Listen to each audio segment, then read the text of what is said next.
Avec nous aujourd'hui dans cette édition, Manon Loiseau et Katerina Mamontova, deux réalisatrices qui racontent l'histoire de femmes et d'hommes emprisonnés pour avoir osé contester le régime de Vladimir Poutine. Dans leur documentaire Politzeck, les voix qui défient le Kremlin. Bonjour et merci à toutes les deux de nous avoir rejoints. Manon Loiseau, je vais commencer avec vous. Votre documentaire s'ouvre dans un climat glaçant, une Russie où la répression est partout. Quand on ne peut pas filmer en Russie, comment construit-on un documentaire sur la répression ? Ça a été tout l'enjeu du film. Comment arriver à faire un film pour raconter la répression et aussi la résistance. Je crois que c'est ce qu'on voulait aussi raconter avec Katarina. Et comment arriver à filmer. Moi, ça fait plus de 20 ans que je fais des films sur les droits humains, sur les droits de l'homme en Russie, notamment en Tchétchénie. Et évidemment, il est quasiment impossible de tourner sur ce thème-là quand on est une réalisatrice ou une journaliste occidentale aujourd'hui. Et par... des amis, on a fini par se rencontrer avec Katia et on a construit ce film clandestin. On s'écrivait sur des messageries cryptées. On s'est d'ailleurs pas vu pendant 5 mois, donc on a vraiment construit le film comme ça de l'autre côté du mur. On recevait petit à petit les images et on rentrait en montage. On essayait de voir comment construire le film, la matière qu'on recevait en montage, et on faisait un retour à Katia pour arriver à construire ce film pour raconter cette Russie interdite. Et Katia a dit mais je vais aller filmer au procès. Moi ça me semblait, comment ça tu vas filmer un procès, c'est des procès complètement kafkaïens aujourd'hui. Elle arrivait à s'engouffrer dans les interstices, et au bout de 5 mois on s'est vu parce qu'on a fait une interview par Zoom en fait d'une de nos protagonistes, en fait Yana, qui est une jeune comédienne qui suit le procès de Genia Berkovitch et Svetlana Petrychuk, et on s'est regardé avec Katia, on s'est dit mais on s'est rencontrés comme ça au bout de 5 mois, et donc c'est vraiment été un film. On ne savait même pas s'il allait exister, ce que ça allait devenir, et jusqu'à la fin, en fait, on a passé plus d'1 an comme ça à construire ce film, et le Politzeck sort aujourd'hui, donc c'est très émouvant pour nous d'enfin pouvoir en parler et de le montrer. Et Katerina, vous êtes née à Moscou, vous vivez actuellement à Paris. Alors vous connaissez cette machine répressive de l'intérieur. Qu'est-ce qui vous a poussé à vous engager dans ce projet malgré les risques ? C'est très important pour moi parler de les gens, des hommes et des femmes qui contre la guerre maintenant dans la Russie. Je pense que c'est très important montrer de tout le monde qu'il n'y a pas de tout le monde dans la Russie pour la guerre et pour la Poutine. C'est totalement n'est pas vrai. Et que représente le t-shirt que vous portez aujourd'hui ? C'est 200 de peuples, de gens qui sont prisonnières. Il y a presque 4000 de gens politiques prisonnières dans la Russie, et c'est 200. C'est un peu de tout le monde. Vous dites dans votre documentaire que même un geste simple comme déposer une fleur sur la tombe de Navalny est devenu un acte politique. Est-ce que c'est cela, finalement, résister en Russie ? Complètement. Il y a eu plus de 20 000 arrestations de Russes qui étaient contre la guerre en Ukraine. Il faut bien comprendre qu'aujourd'hui, il y a beaucoup de Russes, même s'ils ne le disent pas ouvertement, qui sont contre cette guerre. Et aujourd'hui, mettre une fleur sur la tombe de Navalny, même se réunir pour écrire des lettres aux prisonniers politiques, qui est devenu une forme de résistance, c'est un acte de résistance. Et c'est montrer qu'on n'est pas d'accord avec cette propagande, avec cette lettre Z qui est devenue le symbole de cette Russie qui envahit, de cet État qui devient de plus en plus totalitaire. Il y a beaucoup de Russes qui ne pensent pas comme ça. Et donc, aller sur la tombe de Navalny, aller écrire une lettre à un prisonnier, aller dans les tribunaux soutenir ceux qui sont aujourd'hui condamnés, est un acte de résistance. Je vous propose à présent à toutes les deux de regarder un extrait de votre documentaire, et on se retrouve bien sûr juste après.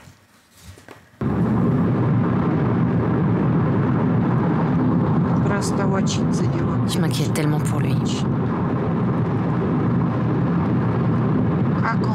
Comment va-t-il supporter tout ça ?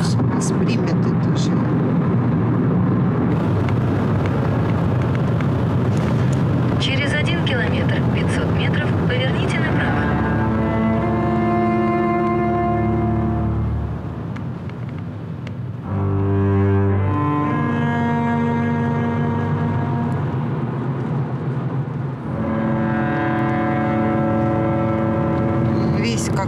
Il a perdu tellement de poids.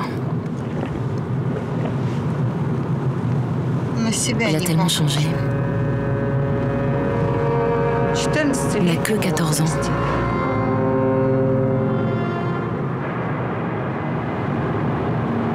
C'est vraiment cruel.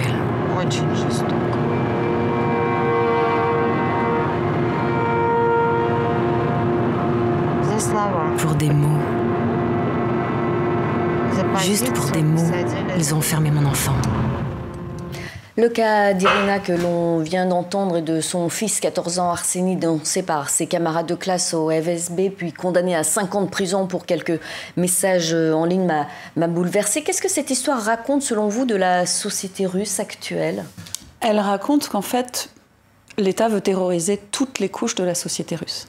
Il veut enfermer des enfants comme Arseni qui a 14 ans, et ils sont des dizaines et des dizaines, on ne sait même pas combien, parce que beaucoup de parents ont peur de dire que leurs enfants sont en prison. Et c'est Arseni qui est un enfant d'une maman qui vient d'un milieu modeste, qui élève seule son enfant. Il y a donc des comédiennes, il y a des artistes, il y a des gens comme Oleg Orlov qui dirigent Mémorial, mais il y a aussi des ouvriers. Ça touche... C'est terroriser tout et faire un exemple pour que tous les autres se taisent. Donc c'est vraiment ça, jusqu'à ce qu'à un moment donné, quand même, ça se fissure, parce que par exemple Irina, les parents sont terrorisés de parler du sort de leurs enfants. Et Irina, le jour où elle apprend que Arseni est passé à tabac en prison et qu'elle a peur pour sa vie, elle décide de parler. Donc elle a un courage inouï d'ailleurs de parler et d'avoir pris la parole dans des médias occidentaux comme dans des médias d'opposition russe pour dire ne les oubliez pas. Et en fait ils sont tout le monde a disparu dans ce nouveau goulag qu'a créé Vladimir Poutine. Ils sont des milliers. Ils sont aussi des milliers de civils ukrainiens qui ont complètement disparu. On ne sait même pas où ils sont. Et c'est pour ça que tous les gens, les 4 femmes qu'on a filmées dans ce film, qui se battent pour les leurs, pour leurs amis, pour leurs maris, pour leurs enfants, ont pris ce risque-là, ont eu ce courage-là de parler pour qu'on ne les oublie pas.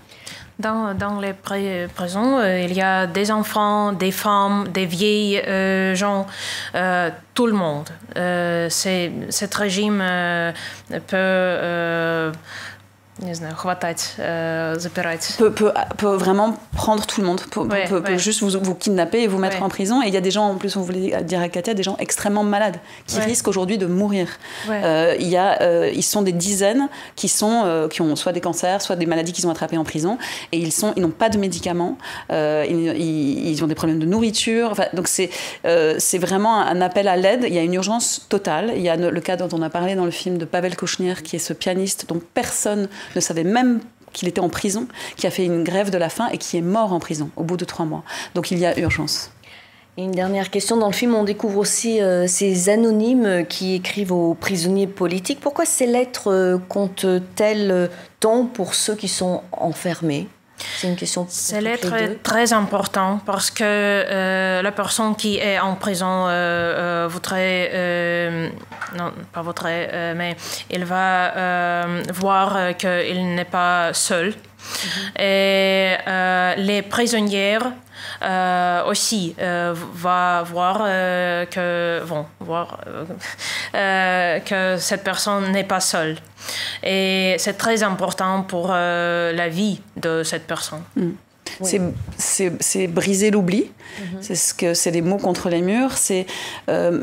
En fait, Oleg Orlov, Sacha Skotchenko, qui sont sortis, disaient « Vous ne pouvez pas savoir l'importance que c'est de recevoir une lettre. » Pour nous, oui, c'est un soutien psychologique qui nous aide, qui aide tous les prisonniers à ne pas craquer. Et comme disait Katia, ça montre aussi aux gardiens, aux directeurs des prisons, que ces gens, on pense à eux et qu'on sait ce qui est en train de se produire. Donc c'est aussi montrer que, attention, on sait.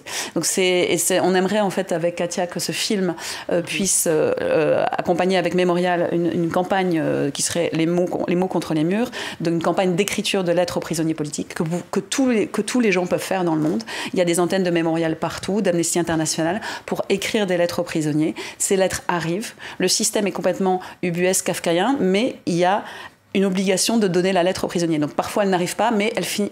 Il y en a 1 sur 10 qui arrivera, mais c'est vital pour tous les gens qui sont en prison aujourd'hui. Merci beaucoup à toutes les deux pour cet entretien. Et je rappelle que votre documentaire Politsek, Les voix qui défient le Kremlin, est à découvrir ce soir sur la RTBF et dimanche sur France 5 dans l'émission Le Monde en face. Merci. Et c'est ainsi que se referme ce journal. Merci à toutes et à tous pour votre fidélité à TV5 Monde.